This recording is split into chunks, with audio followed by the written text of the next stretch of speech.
बिस्मिल्लाहिर्रहमानिर्रहीम अस्सलाम वालेकुम दोस्तों, आपकी खिदमत में दोबारा हाजिर हुआ हूँ और एक ख़ास एस्ट्रोलॉजिकल चेंजिंग की बुनियाद पर आपसे मुखातिब हूँ। और वीनस ने अपना हाउस चेंज किया है और सेजिटेरियस में जो है ना वो दाखिल हो चुका है। और उसके तमाम बरूज के ऊपर क्या असरात हैं, क्या इम्पेक्ट हैं, क्योंकि वैदिक एस्ट्रोलॉजी एंड वेस्टर्न एस्ट्रोलॉजी दोनों में बहुत सारा फ़र्क है। बाय वैदिक एस्ट्रोलॉजी वीनस ने अपना हाउस चेंज किया है in Capricorn, and by western astrology Venus ने अपना घर चेंज किया है और वो गया है सेगिटेरियस में। अच्छा, फर्स्ट ऑफ ऑल जनरल बात आपको बताता हूँ। पहले तो आपको ये पता होना चाहिए कि वीनस किस चीज़ का प्लेनेट है, इससे मंसूब क्या चीज़ें हैं, और ये जिस हाउस में जाता है उसका आपकी शख्सियत के ऊपर क्या असरअंदाज होता है। जर्नल बात का आपको पता नहीं होता और आप जो है सिर्फ प्लेनेट की नेगेटिविटी या प्लेनेट की पॉजिटिविटी को देखकर प्रिडिक्शंस कर रहे होते हैं कि हमारा वीनस जो है सेजिटेरियस में आ गया तो हमारे साथ ये मसाइल देगा। देखिए मेरी बात सुने। वीनस जहाँ पर मोहब्बत, दोस्ती, शादी का स्टार है, ठंडा, खुश इखलाक, खुश मिजाज स्टार है, वहाँ पर ये गुमराह भी करता है। वहाँ पर ये जो है ना एक इंसान को तू तकरार और बदतमीज भी बना देता है। क्यों? वीनस के ख़ास दर्जात हैं, अगर उन दर्जात पर वो किसी के हाउस में साध नज़रात में आ चुका है, तो वहाँ पर वो पॉज़िटिव है, उसको आपको बेनिफ़िट देगा। अगर वहीं पर वो नेगेटिव आ चुका है, तो उसने आपको वहाँ पर नुकसान देना है। वीनस पहले तो आपको ये पता होना चाहिए बुर्ज कौस का जो घर है, आपस में इन दोनों की दोस्ती है, दुश्मनी है, उसका घर अच्छा है कि नहीं है? वीनस का सेजिटेरियस में आना बराबर मिकदार में, ज़्यादा ठंडा नहीं, ज़्यादा गर्म नहीं। अब कुछ बरूज इनमें ऐसे हैं जिनको यहाँ पर ये लॉसेस रिकवर करवाएगा, जहाँ पर इनको ये उन मामलात से कवरेज हासिल करवाएगा जो मामलात उनके रह चुके थे। जिसमें पहला जो है वो लियो है। लियोज़ के लिए ये ट्रांज़िट अच्छा रहेगा। किस बुनियाद पर? क्योंकि आपका जो आपने लॉसेस किए हैं या आपके फाइनेंशियल क्राइसिस जो चल रहे थे या आपके कुछ इस तरह के मामलात जो सेहत के हवाले से थे या आपके ताल्लुकात, आपके अपनों के ताल्लुकात जो बिगड़े हुए थे, ये वहाँ पर आके उनको मेंटेन करेगा। अब यहाँ पर आपको चाहिए, आपने वीनस को ज़्यादा स्ट्रॉन्ग करना है। वीनस को ज़्यादा स्ट्रॉन्ग करने का मतलब ये है, एक प्लैनेट बाय लाइन आ रहा है। और वो बाई लाइन आ रहा है तो उसकी रेमेडीज भी आपने बाई लाइन करनी है। ये वेस्टर्न एस्ट्रोलॉजी का असूल है। अब कोई प्लेनेट बाई लाइन कैसे आता है? आमतौर पर किसी के जायचे में जुपिटर बाई लाइन आ जाता है, किसी के जायचे में मार्स बाई लाइन आ जाता है, किसी के जायचे में मरकरी बाई लाइन आ जाता है। अब वीनस का बाई लाइन आना आपके उन ताल्लुकात को बेहतरीन करता है जो ताल्लुकात आपके बिगड़ चुके थे, जो ताल्लुकात आपके खराब हो चुके थे। अब वीनस का थर्ड एंगल से गुजरना, थर्ड एंगल है आपके नज़दीकी सफ़रों का। तीसरा घर जो है वो आपकी बेसिक एजुकेशन का भी है। अब लियो जितने भी मेरी वीडियो देख रहे हैं, लियो के जो बच्चे हैं, मीन के लियो फीमेल्स हैं या मेल हैं, उनके जो बच्चे हैं, अगर वो किसी भी ज़ोडिक से हैं, तो उनके बच्चों के हवाले से एक बर्डन उनके ऊपर आ सकता है। थर्ड हाउस ये इंडिकेट करता है। थर्ड हाउस इंडिकेट करता है आपके करीबी दोस्त, करीबी रिश्तेदार जो आपसे नाराज़ थे। आपको जो है उनके मामलात में अब आसानी नज़र आएगी, या वो नाराज़ हैं, उनके मामलात को आसान बनाएगा वीनस। वीनस अब करेक्ट करना है वीनस को आपने बाय रेमेडीज़। अच्छा, आपके साथ अभी भी ये मसाइल हैं और वीनस ने आपका ट्रांजिट कर लिया है सेगिटेरियस में, तो आपको चाहिए आप अपने पर्सनल कैलकुलेशंस की तरफ आएँ। क्योंकि पर्सनल कैलकुलेशंस में ही पता चलता है कि आपका बर्थ पोज़ीशन में वीनस कैसा था, क्योंकि ये है एक जनरल बात, और जनरल बात आपके एनालिसिस से हट कर होती है। अगर आपके बर्थ चार्ट में वीनस की पोज़ीशन स्ट्रॉन्ग ना हो और इस वक़्त वीनस स्ट्रॉन्ग पोज़ीशन पर आ जाए, तो मेरे ख़्याल में आपको वो बेनिफिट नहीं देगा जो आप अपनी सोच में रखे बैठे हैं। क्योंकि वीनस का अच्छे घर में आना, वीनस का एंगल चेंज करना किसी हद तक इंसान को खुश इखलाक, खुश मिजाज बनाता है, और साथ में अगर बाय बर्थ पोजीशन उसका वीनस लूज है तो उसको नेगेटिव थिंकिंग की तरफ भी माइल कर देता है। इस हवाले से आपको अपनी बर्थ कैलकुलेशन करानी चाहिए, ताकि आपकी बर्थ कैलकुलेशंस में पता चले कि आपका बाय बर्थ पोजीशन वीनस कैसा था, और बाय नाउ टाइम आपको वीनस आपको कितना सपोर्ट कर सकता है, और उसका उसकी रेमेडीज क्या है। इसके लिए सबसे बेहतरीन जो चीज़ है वो सूरज शम्स है। आप सूरज शम्स पढ़ा करें, और अगर आपको पता है कि आपके बर्थ पोज़ीशन में वीनस कमज़ोर है, तो आप ज़्यादा से ज़्यादा जो है ना सूरज शम्स पढ़ा करें। ये एक रूहानी तरीका है प्लैनेट को स्ट्रॉन्ग करने का, और इससे काफ़ी लोग मुस्तफ़ीद भी होते हैं, आप भी मुस्तफ़ीद हो सकते हैं। Second one, Scorpio. अच्छा, स्कॉर्पियो का अब देखें एक ट्राई एंगल बन चुकी है स्कॉर्पियो की, मार्स, वीनस एंड मरकरी। अब यहाँ पर क्या हो सकता है, अब जर्नल कैलकुलेशन में किसी के बर्थ चार्ट में वीनस जो है उसने अपनी पोजीशन चेंज कर ली होगी, लेकिन यहाँ पर जो स्कॉर्पियो का जायचा है उसमें वीनस 7 डिग्रीज पर मौजूद है। अब कोई जिसका बर्थ पोजीशन में वीनस स्ट्रांग है तो उसका इस वक्त में वीनस जो है ना हायर डिग्रीज पर होगा, लेकिन जिसका बर्थ पोजीशन में वीनस क्रॉस में है या डेबिलिटेशन में है या कंबस्ट है या टू लाइंस में है, तो उसका इस वक्त में जर्नल कैलकुलेशन से वीनस इतना स्ट्रांग नहीं है, क्योंकि वीनस आपके इन मौली मामलात को डिस्टर्ब करेगा।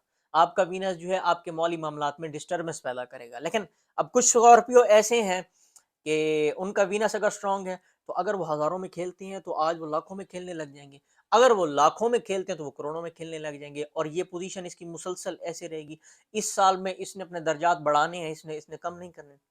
अब कुछ स्कॉर्पियो ऐसे हैं जिनका जुपिटर भी तसलीस की नजरात में बैठा है, जिनका मरकरी भी तसलीस की नजरात में बैठा है, जिनका राहु केतु भी तसलीस की नजरात में बैठा है। अब इस एक मेरे पास एक स्कॉर्पियो का चार्ट है जिसमें जुपिटर फर्स्ट एंगल पर बैठा है।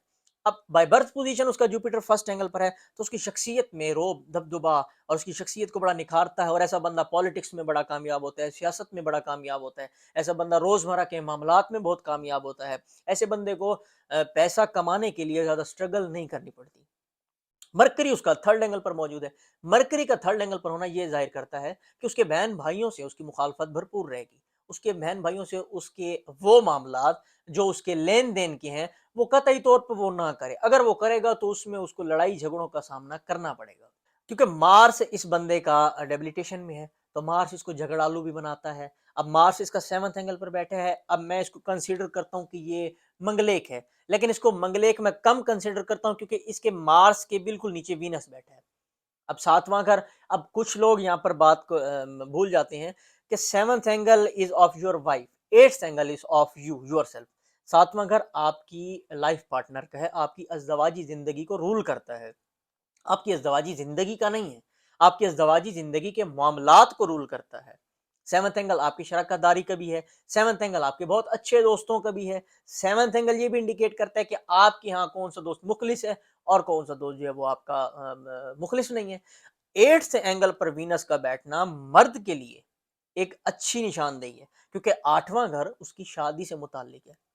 अब लोग डर जाते हैं कि 7th एंगल पर जो है मार्स आया बैठा है तो मैं मंगलेक हो सकता हूँ, तो जो है मंगल दोषा मुझे लग सकता है, लेकिन ऐसा नहीं होता। मंगल दोषा आपकी आने वाली बीवी को लग सकता है, आपके यहाँ मंगल दोषा नहीं हो सकता। अब अगर उनके यहाँ भी मंगल दोषा आपकी बीवी को लगेगा तो उसके क्या इम्पैक्ट होंगे, लोग इस बात से भी डर जाते हैं। तो मेरे भैया, आपको अपनी पर्सनल कैलकुलेशन की तरफ आना चाहिए, मंगल दोषा का इलाज करना चाहिए, मंगलेक का इलाज करना चाहिए। अगर आपका जायचा बता रहा है कि आप मंगलेक हैं, तो आपकी पाम भी बता रही है कि आप मंगलेक हैं। ये पॉसिबल ही नहीं है एक चीज कि आपका जायचा बता रहा है कि आप मंगलेक हैं और आपकी पाम बता रही है कि आप मंगलेक नहीं है। ये दोनों अगर एक ही चीज कंसिडर करते हैं तो आपको चाहिए आप अपने एनालिसिस की तरफ आए, अपने रूहानी एनालिसिस की तरफ आए, एस्ट्रोलॉजिकल विशमोर रेमेडीज इस्तेमाल करें। उन रेमेडीज को करके आप अपना मंगलेक या मंगल दोषा जो भी आप कंसीडर होते हैं तो आप उसकी उन नेगेटिविटी को, उन दर्जात को कम कर सकते हैं, खत्म नहीं कर सकते मैं कहता हूँ, लेकिन आप उसकी नेगेटिविटी को कंट्रोल कर सकते हैं। अगर नहीं करेंगे, अच्छा इसमें प्रॉब्लम सबसे बड़ी आएगी आपकी अज़दवाजी ज़िंदगी में।